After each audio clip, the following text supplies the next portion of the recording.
Sejam bem-vindos a mais um Tamo Junto.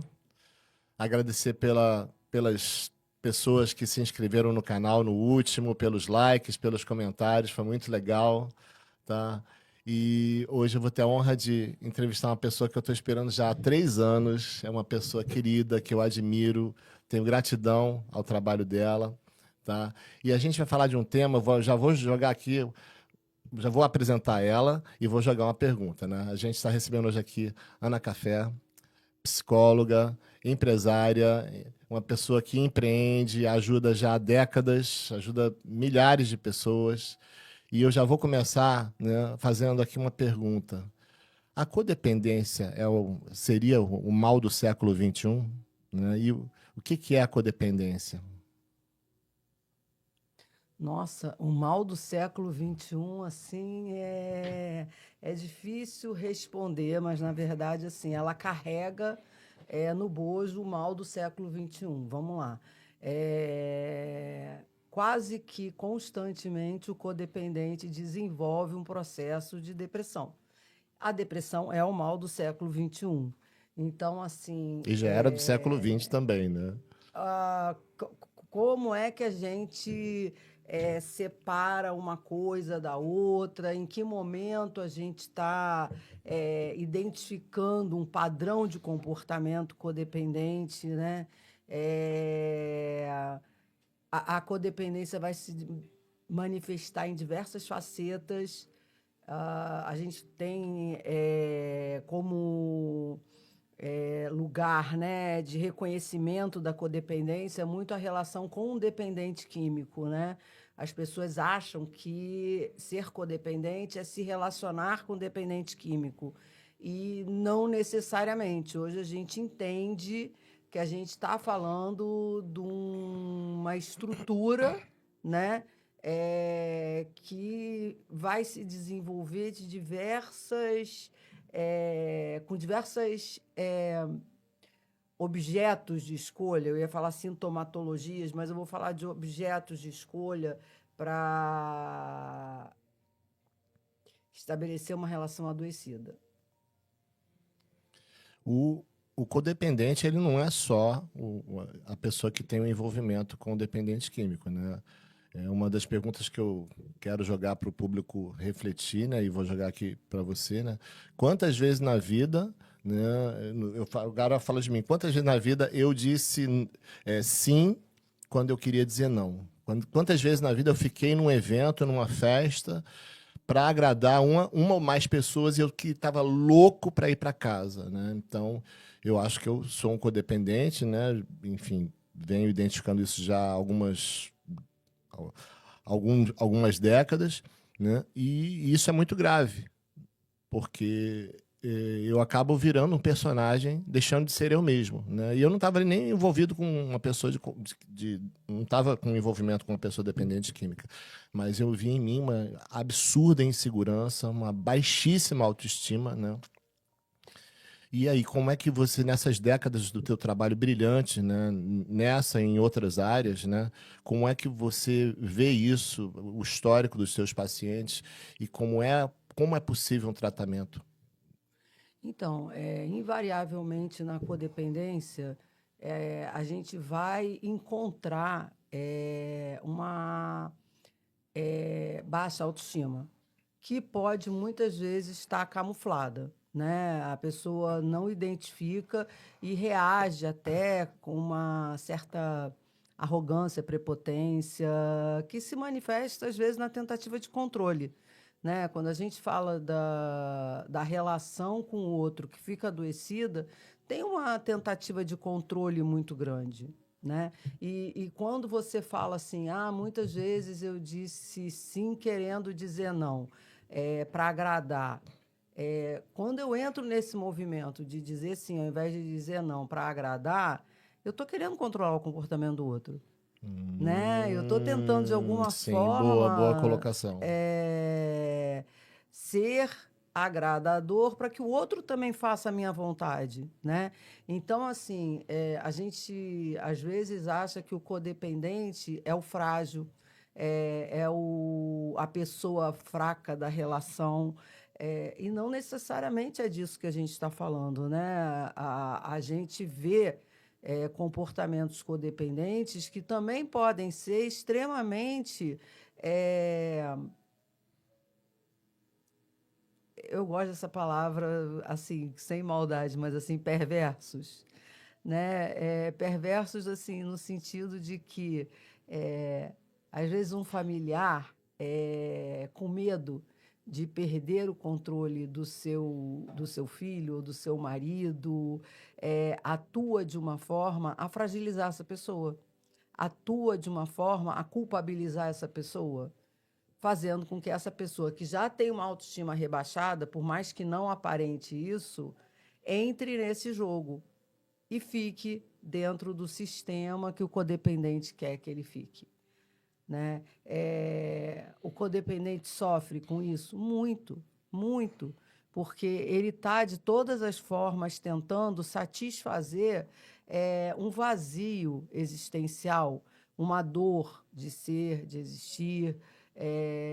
Muitos codependentes têm feridas graves, sérias, na infância, né? São pessoas que sofreram abusos, seja abuso físico, seja abuso emocional, não conseguiram estabelecer relações de afeto com as figuras parentais, e isso vai no desenvolvimento deles, né?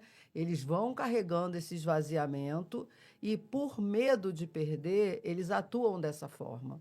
Por medo de não ter como preencher esse vazio, né? Ele muitas vezes atua de uma forma a tentar manipular situações, manipular coisas, manipular pessoas, para não perder o seu objeto identificado de afeto. A gente vê na família, né, uma coisa explosiva nisso, né? O Brasil, por ser um país, né, latino, a gente vê isso muito no México e nos países, né, do México para baixo. Na minha experiência de vida, os lugares que eu vejo menos assim é de São Paulo para baixo. Não que não exista, mas assim, o paulista, o paranaense, o gaúcho, o catarinense, já eu percebo que os pais conseguem ser mais firmes com os filhos. Agora, do Rio de Janeiro para cima, eu vejo uma figura de pais, na minha visão, né, codependentes que, se deixar, eles querem mimar os filhos para todo sempre.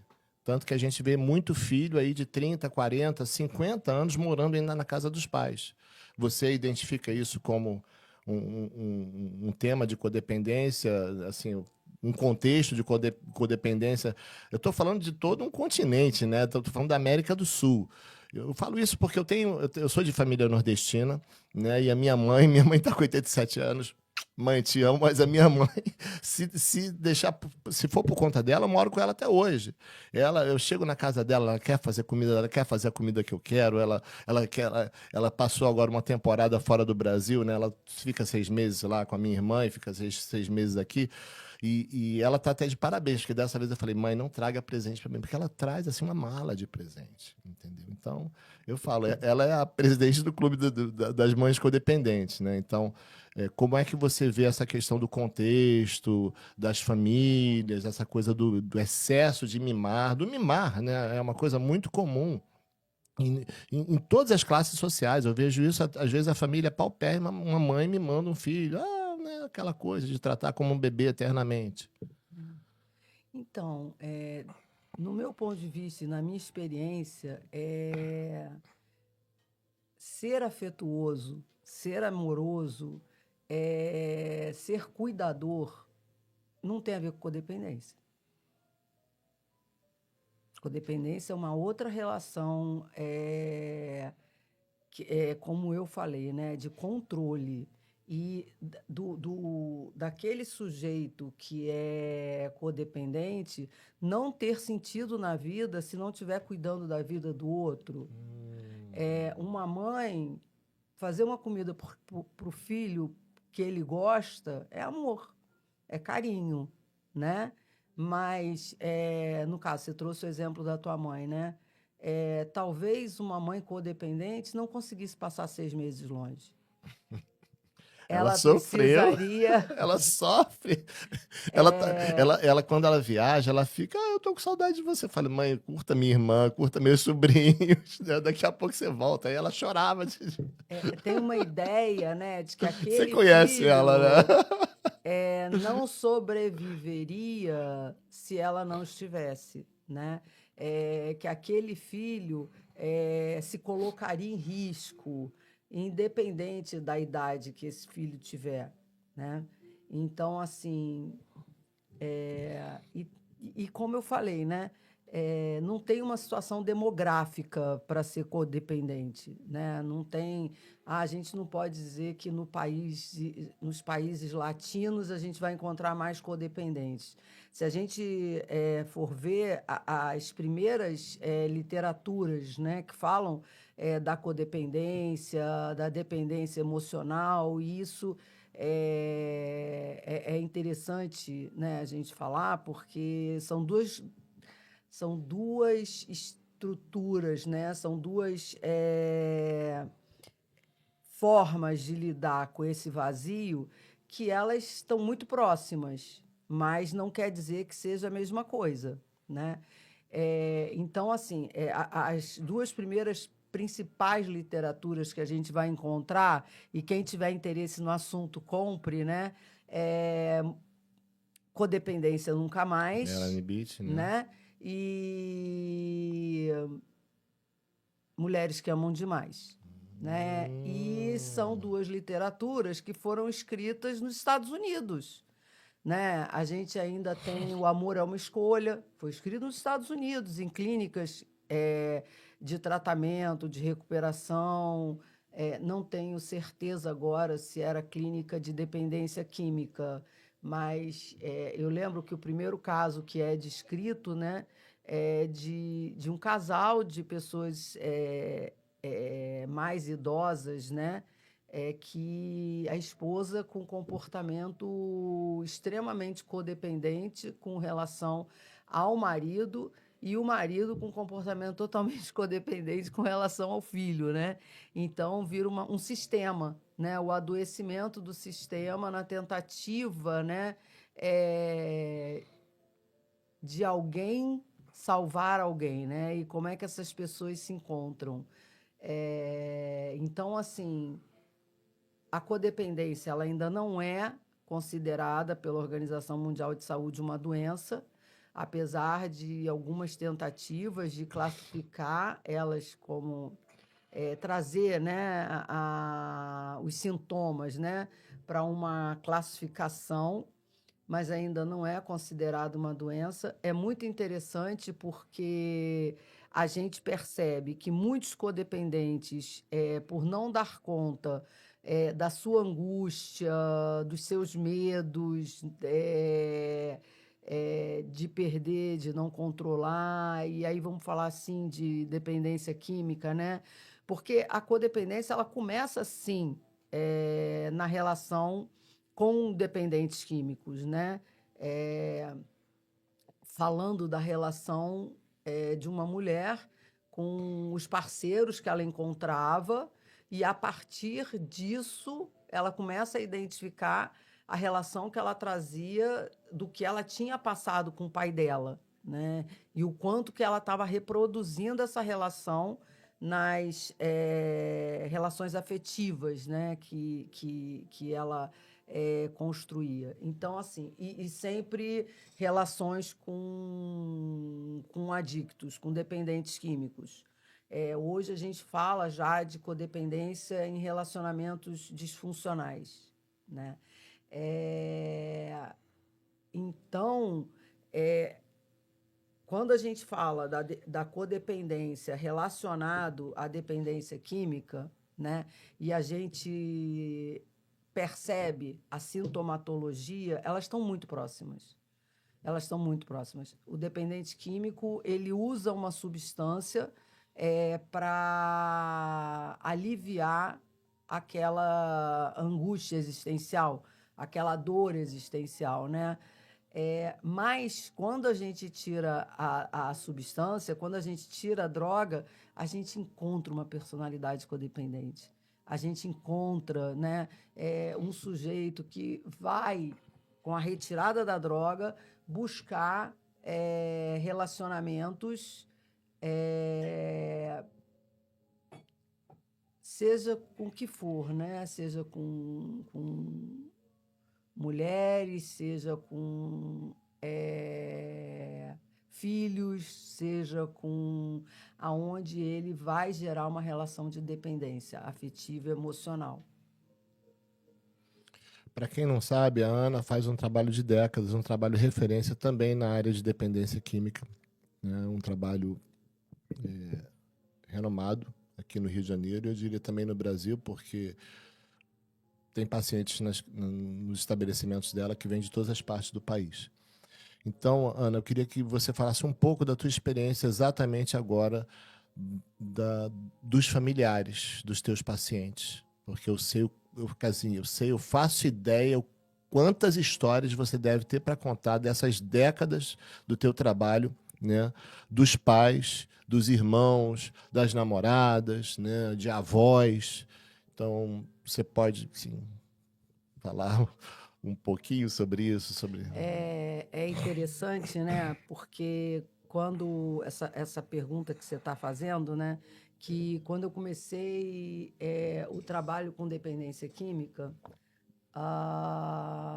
eu não imaginava o adoecimento da família. A gente sempre pensa no dependente químico, né? Quais são as estratégias para tratar o dependente químico? Quais são as tarefas, né, para evitar os gatilhos de recaída? Quais são? Então, assim, a gente está, eu acho, né, que pelo menos eu estava muito focada na questão do dependente propriamente dito, né?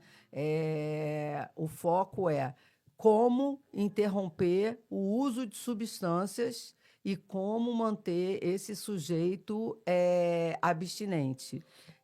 E o grande desafio é como manter abstinente sabendo que é uma doença que ela está totalmente, ela predispõe a recaídas, né? É o que a gente fala, não faz parte da recuperação, mas faz parte da doença o sujeito voltar a buscar aquele objeto de prazer, né? Aquela substância, né? Eu estava falando com o paciente esses dias, né? Que ele constantemente está lembrando teve muitos danos, teve muita ruína, teve muita ruína física, ruína emocional, né? Mas a lembrança que vem na mente é de prazer. A lembrança que é evocada, né? A gente fala do cérebro de réptil. E o cérebro de réptil, ele não tem o racional, né? Ele não tem a razão. Ele manda a mensagem de prazer. Na codependência, a gente vai falar de alguma coisa mais ou menos próxima, mas o que manda de mensagem é medo, medo, medo, medo. O medo de perder o outro? Medo do outro sair do controle. E se o outro sair do controle, eu perco o outro, né, de alguma forma. Então, assim, o foco era muito nesse sujeito. E aí vem todo um processo de que assim não tem como tratar o dependente químico se não tratar a família. Essa família precisa ser tratada, essa família precisa ser acolhida. Uma outra coisa que é importante a gente trazer, né, é que não é todo familiar de dependente químico que é codependente. Que interessante.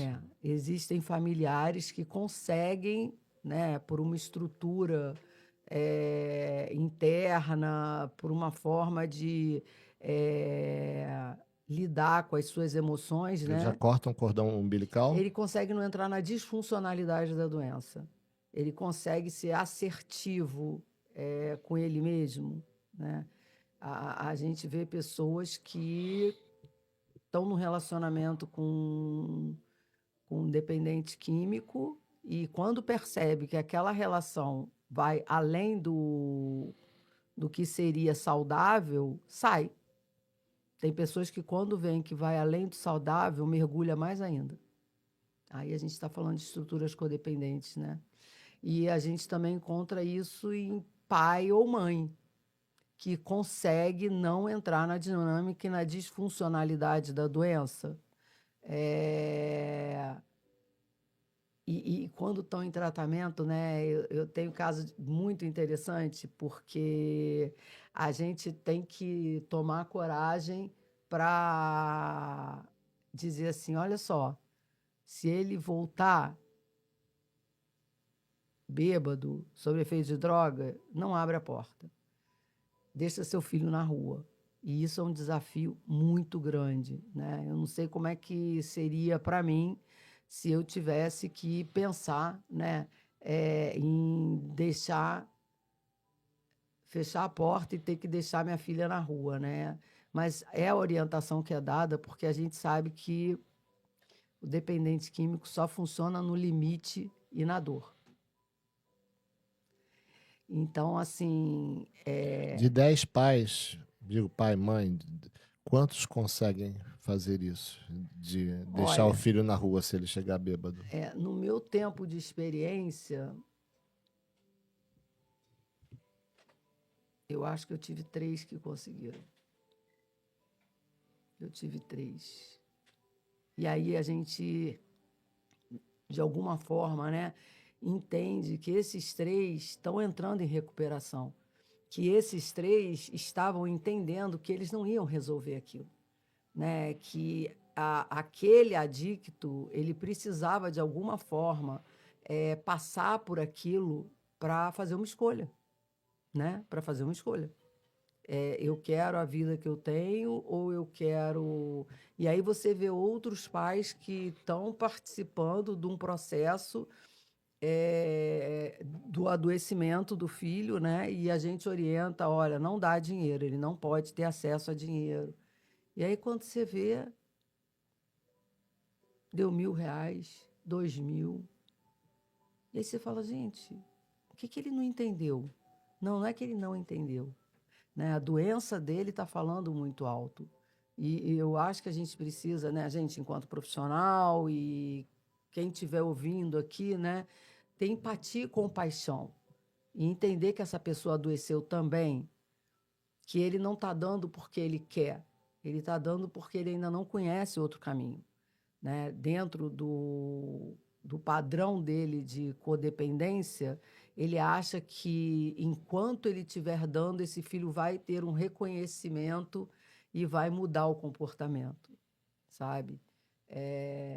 Mas você perguntou essa questão. É muito difícil tratar a família.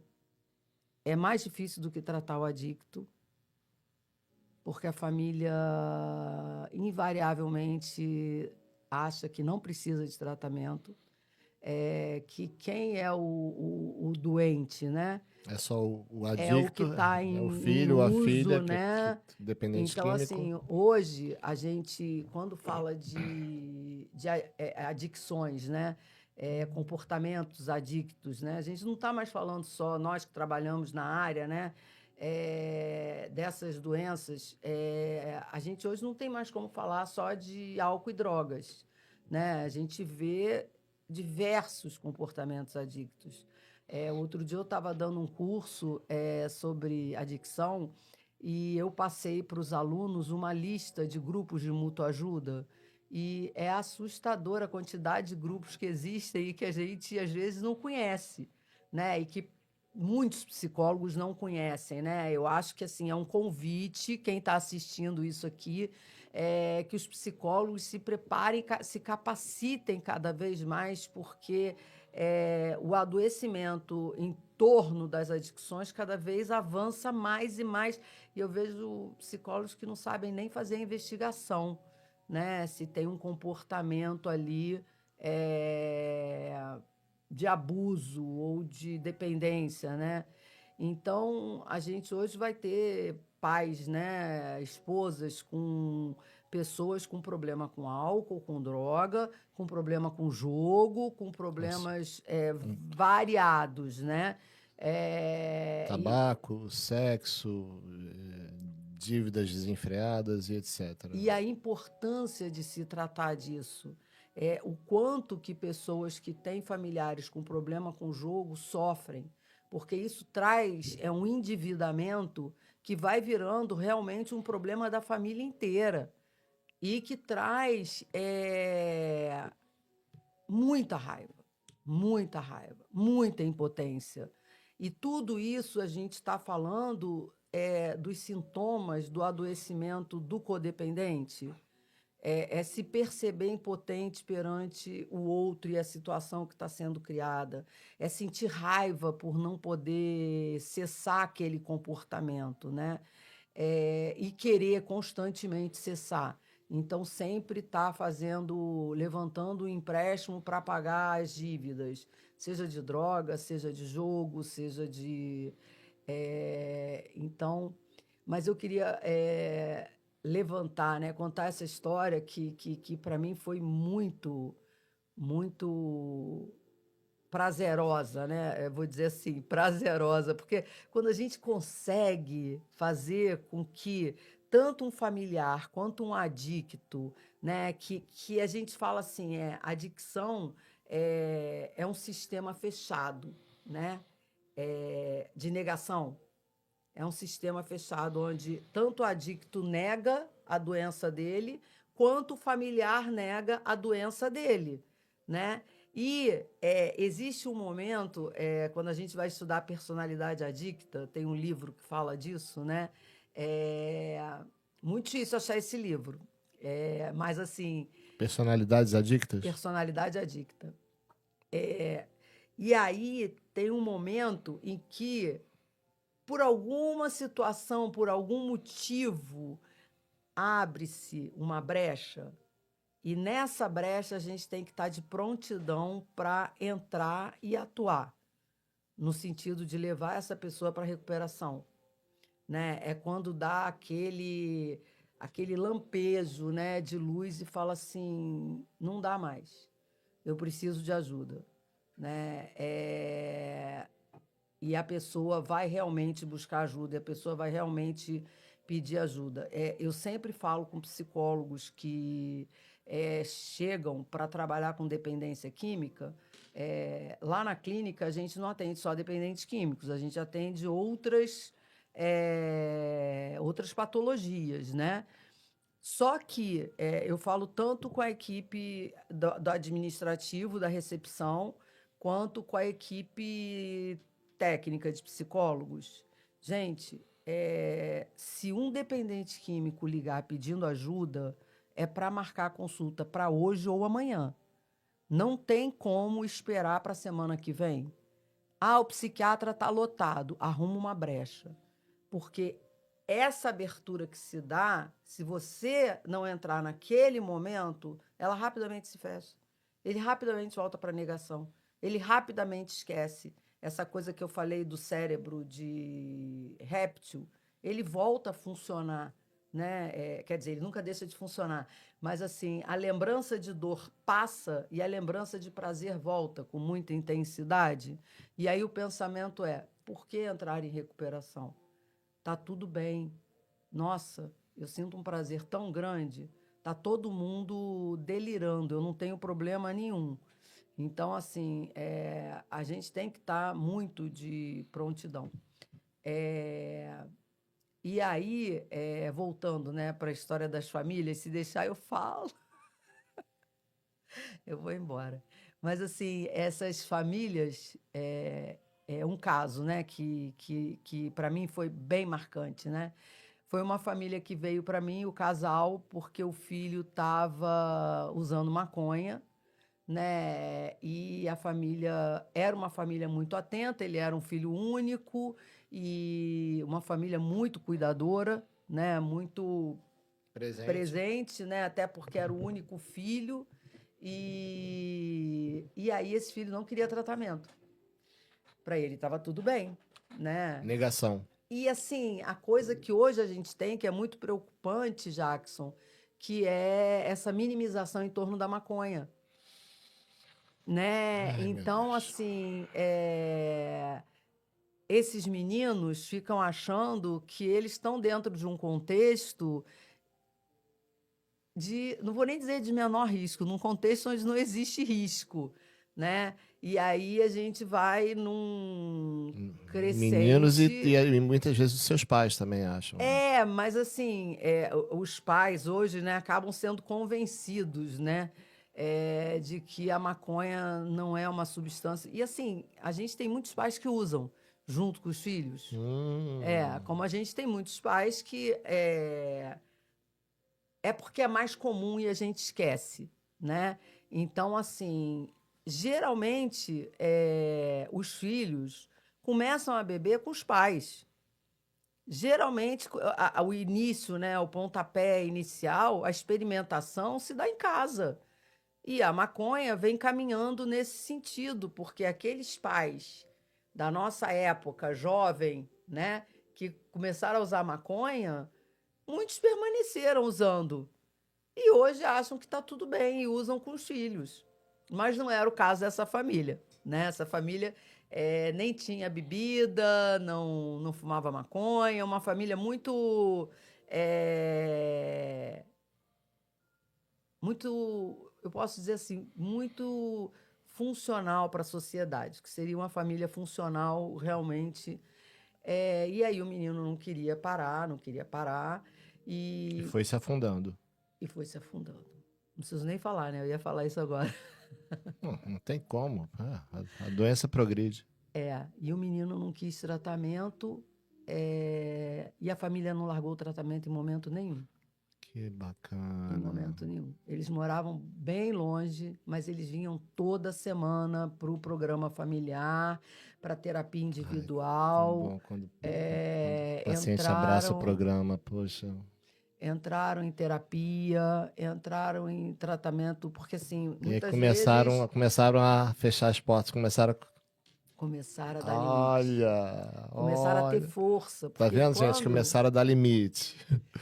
quando o familiar entra em processo terapêutico, ele começa a se fortalecer para ser assertivo. Não é fácil dar esses limites para os filhos, dá muito medo, né? E O aí, pai pensa que vai perder o filho, que o filho vai fugir de casa, que vai não, se matar, que vai fazer uma se eu não besteira. der dinheiro, o traficante vai matar, né? Se eu fechar a Hum, porta, ele vai para a rua, vai morar no morro. E ainda tem aquela fantasia que droga tá na comunidade, né? Que isso não é uhum. real. Então, assim, eles foram num ponto que conseguiram trazer o menino para tratamento, eles deram um limite, que o menino veio para tratamento, era um adolescente.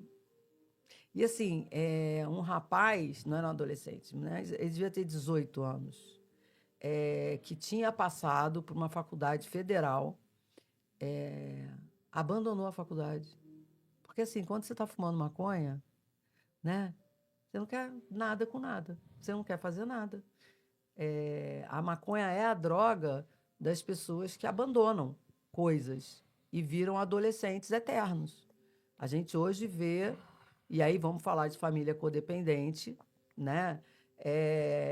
Adolescentes de 44, 50 anos ainda morando com pai e mãe, porque fazem uso de maconha desde a adolescência e não construíram nada. Não conseguiram terminar uma faculdade, muitos não conseguiram nem começar. E aí a gente está falando de uma estrutura permissiva, codependente, que vai permitindo, né, que esse comportamento se instale. Mas um primeiro passo foi que eles conseguiram que ele viesse para terapia, não comigo, ele tinha muita raiva de mim. E eu falo para eles assim: tá autorizado a ter raiva de mim. Tá tudo bem. Mas ele foi? Ele veio para terapia, mas ele foi fazer com um terapeuta que trabalhava Que comigo. bacana, mas ele foi. É isso Veio, que eu tô veio, validando. Que veio, bacana ele ter veio. ido. É. E assim, eu acho que eu gosto muito, né, do trabalho em equipe, porque isso vai acontecer. né? Eu estava ali num trabalho com os pais para quê? Para funilar ele, né? Para dificultar a escolha que ele estava tendo de se autodestruir, né? E aí você tendo uma equipe, você acaba que você não atende, mas você encaminha para um terapeuta da sua confiança e você faz um tratamento, um trabalho, né, integrado, né? Foi para o psiquiatra, e aí a coisa ainda foi dando continuidade. Ele abandonou o tratamento, abandonou a faculdade, né? Os pais não abandonaram o tratamento. E aí chegou um dia, estava uma tempestade enorme, chovendo barbaramente, e o pai tinha dito que se ele usasse de novo, eu não tenho certeza, mas acho que nesse momento talvez tivesse outras drogas, que se ele usasse de novo, ele não entrava em casa. E esse pai não abriu a porta. E fechou a janela do banheiro, porque às vezes ele pulava pela janela do banheiro. E ele ficou na rua, no meio da tempestade. E aí, no dia seguinte, os pais me ligaram que ele estava pedindo a internação. Olha, se rendeu. Foi internado, nunca mais usou, Até me arrepiei aqui. se Caramba. formou em psicologia, Uau! fez estágio comigo. Gente, Ana, É. obrigado. Que história. É. Que história. Mas, assim, são os pais que, às vezes, precisam chegar antes. As pessoas não entendem quando a gente fala isso, né? Que muitas vezes os pais têm que chegar antes para fazer esse movimento, né? De ir dificultando para eles, né? O processo de adoecimento. Só que é muito difícil, quando você não tem ajuda, você entender como é que faz isso. Né? Você entender até mesmo dentro do adoecimento de cada um, né? Como é que lida com aqueles sintomas, né? Você gosta muito, a gente já falou disso, eu já dei palestra que você me convidou para dar da criança ferida interior, né? E para mim, quando a gente fala de codependência, a gente está falando da criança ferida interior, né? Dessa criança que está ali sedenta, né? Para fazer dar certo, para agradar as pessoas, não sair da festa, né? Para poder dizer assim, caramba, assim eu vou poder ser aceito, assim eu vou poder ser amado, assim eu vou poder... E aí, dentro disso, num padrão de uma relação com pessoas disfuncionais, essa criança vai gritar e vai querer salvar o outro. E vai esquecer dela. Gente, esse assunto de criança interior ferida vai ser para uma outra palestra, né? Eu tô cantando a Ana para a gente ter aí uma série de entrevistas delas, né? Sobre o que ela... Não precisa ser daqui a 3 anos, não. Tá? Esse é um assunto seríssimo, criança interior ferida. Ele é abordado num livro que eu recomendo que seja trabalhado com um psicólogo que siga o método Minnesota, método de 12 passos, que é um livro chamado Volta ao Lar. Repito, trabalhe isso com a ajuda de um bom terapeuta. Ana, antes de a gente terminar, eu quero te fazer uma pergunta até ingênua, mas com certeza tem muitos dos nossos seguidores que eles querem conhecer um pouco mais sobre isso. Um assunto, repito, pode parecer tolo, mas o que você diria para um pai, para uma mãe, né, que já tem filho 18 para cima, que ainda continua morando, o filho continua morando, e esse pai, muitas vezes por culpa, por medo, continua dando toda a pompa e circunstância para esse filho, cartão de crédito, deixa o filho pegar Uber, e esse pai tem medo que o filho, né, faça uma besteira. O que você diria para esse pai, para essa mãe, que a gente, né, vê muito no Rio de Janeiro situações ainda como essa, né, de filhos que o pessoal fala que a geração nem Você trabalha, está com nem... preconceito com o Rio de Janeiro. É que é na cidade onde a gente mora, né? Mas o que você diria para esses pais que têm uma situação dessa, com culpa, com medo, e que ficam, né, mimando? E uma coisa interessante para o público saber: em inglês, a tradução do verbo mimar para inglês é spoil. Só que spoil em inglês significa estragar. Então, o americano, o inglês, o australiano, o canadense, né, o sul-africano, em todos os países de língua inglesa, quando eles falam spoil, eles estão querendo dizer estragar. Né? Olha só, uma coisa aí para todo mundo pensar. Mas o que você diria para esses pais que, na minha ótica, estão estragando os filhos? Então, de novo, né? A gente tem uma cultura muito diferente da cultura lá de fora, né? Lá fora, 18 anos, vai viver a sua vida, vai para a faculdade, vai morar na faculdade, vai... Vai trabalhar. O brasileiro tem, né? É considerado que o sujeito é adolescente até os 24 anos. Tanto é que tem direito à pensão até 24 anos. Né? Se o pai se separar, é pensão até os 24 anos. Se o pai vier a óbito, tem direito à pensão até os 24 anos. Então, assim, falar de 18 anos, né, eu acho que os pais ainda nem pararam para pensar nisso, né, hoje, né, na nossa sociedade. Agora, sim, é muito importante, e isso vem, não precisa ser com 18 anos. Eu acho que é desde pequeno. É desde pequeno ensinar essa criança, esse adolescente, a assumir responsabilidades pela sua vida. E a gente tem, que nem você falou da tua mãe, né? Uma cultura do cuidado. Pai, para ser um bom pai, tem que ser cuidador. Né? E pai, para ser um bom pai, tem que saber educar. Pai, para ser um bom pai, tem que ensinar o seu filho a crescer. E não é crescer fisicamente, né? É Mas eu estou estruturalmente. falando de pais que não conseguem dizer não para os filhos. Então, dizer não, muitas vezes, começa na infância. É na hora que essa criança porque quero um determinado brinquedo O rei bebê? e o pai não tem dinheiro para dar esse brinquedo e ele dá um jeito, se endivida todo, divide em várias parcelas no cartão e dá esse brinquedo. É na hora que eu falo assim, né? Eu falo muito isso, que tem uma palestra minha que é como uma criança Uma caminha para criancinha as querendo um drogas. iPhone, né? É como uma criança que chega em casa, né? Que é muito engraçado isso. A criança chega em casa, tira o sapato, larga no canto, tira a roupa, larga no outro. E essa mãe quer que ele seja um adolescente organizado. Mas quem ensinou ele a ser organizado se a infância inteira ou mandou alguém catar, que é a funcionária da casa, né? Babá, ou o que quer que seja, ou a mãe mesmo passou a vida inteira, a infância inteira, catando as coisas dessa criança. Na adolescência, ele não vai catar.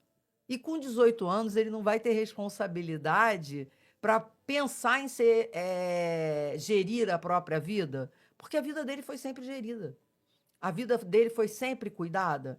E aí os pais ficam impressionados porque a criança vai no consultório e ele trabalha com criança, né? A terapia é com brinquedos, né? Ele pega o que ele quiser, ele joga o que ele quiser, mas ele não sai do consultório enquanto ele não arrumar aquilo.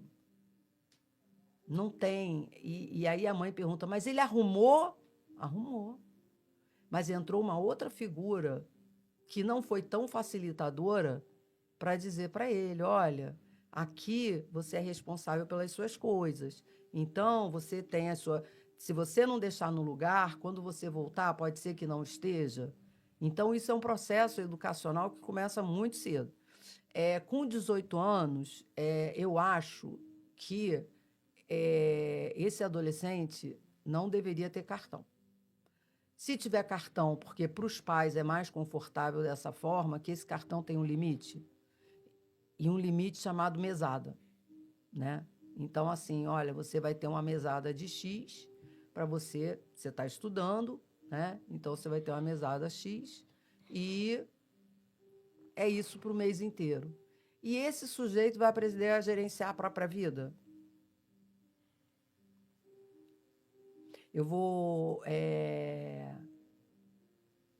Eu tenho um pouco de dificuldades com isso. Eu não facilito as coisas para as minhas filhas, mas eu também não dou um limite muito rígido, né? Eu gosto de dar possibilidades para elas, assim, tipo, vou levar nos Estados Unidos, viajo com elas, mas elas não são abusivas. Não tenho filhas abusivas que me deem esse tipo de trabalho, graças a Deus. O meu irmão, ele foi criado na vida militar, né? Ele vem de colégio militar. Seu pai foi militar, Meu né? pai foi militar. E aí, meu irmão vem de colégio militar, né? E ele foi muito, muito firme com a filha dele. E ele falou que ela só ia estudar se ela passasse para uma faculdade federal ou estadual. E ele não abriu mão disso. Que ele falou, eu paguei colégio para você a vida inteira, então você vai passar. E ela passou. Ela passou.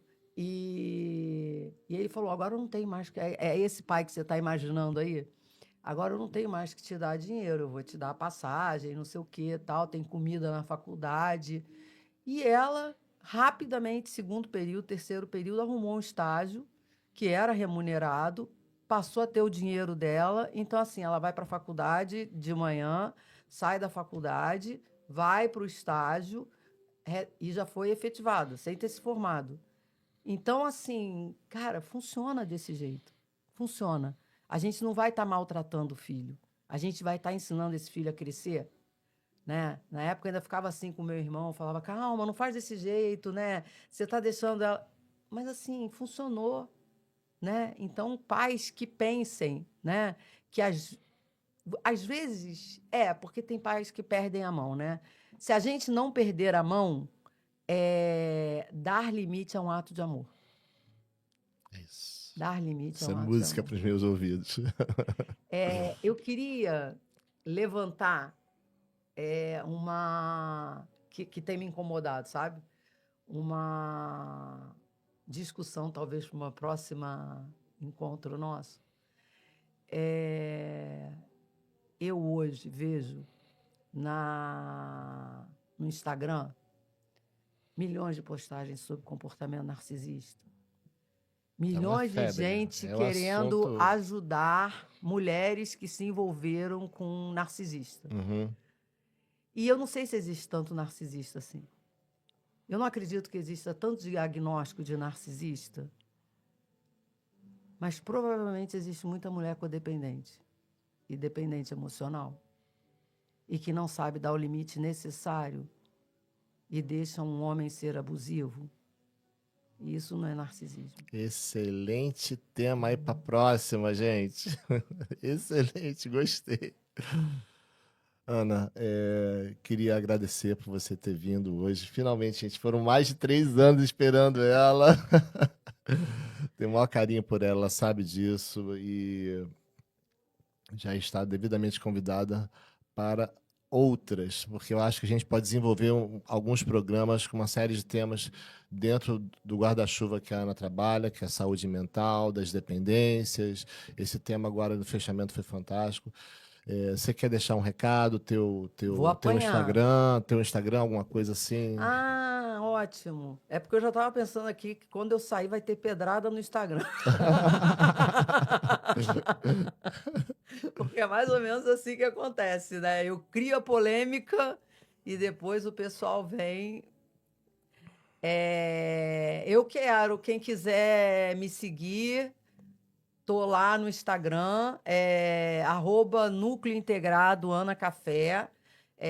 A gente hoje está clínica, né, no Recreio, na Barra. Temos um hospital dia. Até o ano passado a gente tinha um programa familiar e pela ausência das famílias o programa está em pausa, recesso em temporário, recesso. né? E a gente pretende voltar.